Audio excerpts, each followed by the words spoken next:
Hi, this is Dr. Singh with some information, or let's just say a starting introduction to the topic of depression. Depression is a condition where we're feeling sadness, we're feeling sorrow, and we're feeling some level of despair.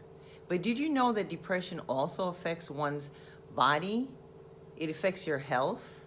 I'm going to show you, and we're going to explore the different ways of how depression affects your body. It works both ways. It's working simultaneously. For instance, let's think about when we were in our teenage years. During those teenage years, you have your hormonal changes going on. You've got your hormonal changes going on. You're going up and down with your hormones. So based on that, you're going to feel a lot more. If everybody can remember, you're going to feel a lot more impact when things occur, such as your friend might have not called you.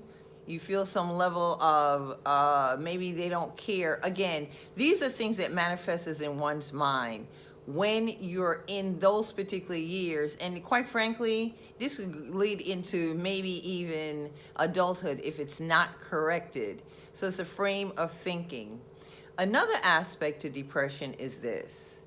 It's called S.A.D. What that means is seasonal affective disorder. It's a disorder that occurs because of the weather condition. For example, have you ever correlated when it's rainy outside? When it's rainy outside, how's your mood affected? How do you feel? Likewise, you'll find out that during the rainier months that there's less sun.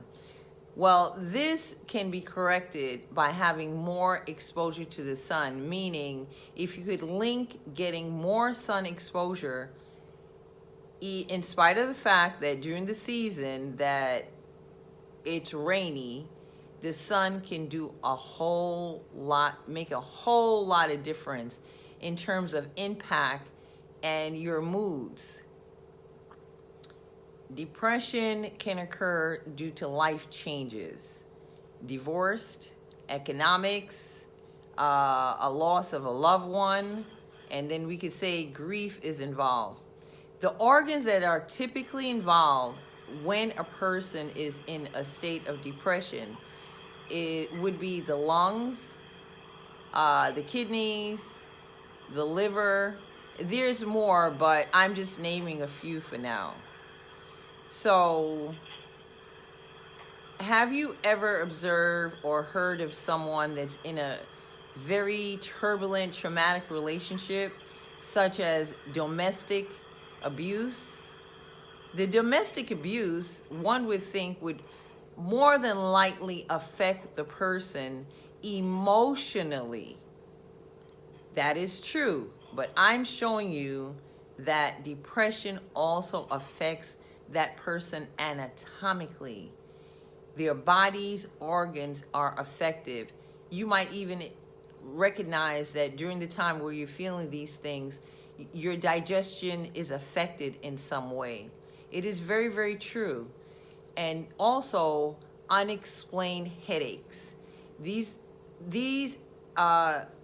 biological conditions or symptoms, they are linked to one's moods. So we're going to cover answers. We're going to cover circumstances of what creates this particular condition. And then we're going to explore answers. So stay tuned for part 2. We're going to cover this in terms of men, women, and younger people. When I say younger people, I mean like, well, I'm sure you've heard of younger people taking their life in their hands because of something that they might have seen on Facebook, and it affects their feelings very harshly.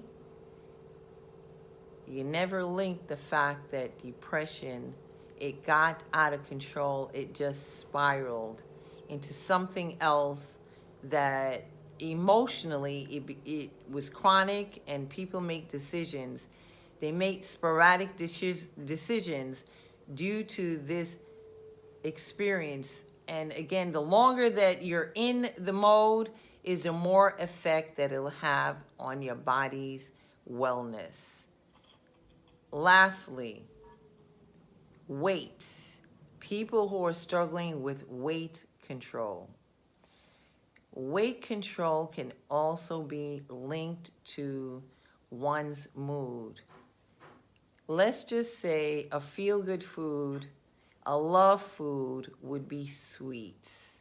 We're recognizing sweets is something that people tend to go to because they want to feel better.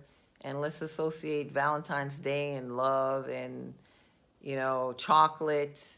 And we all know the damages that could be done because of excessive consumption of sweets. Even these pastas and also breads, they convert into sugar into your system, which obviously that affects your liver.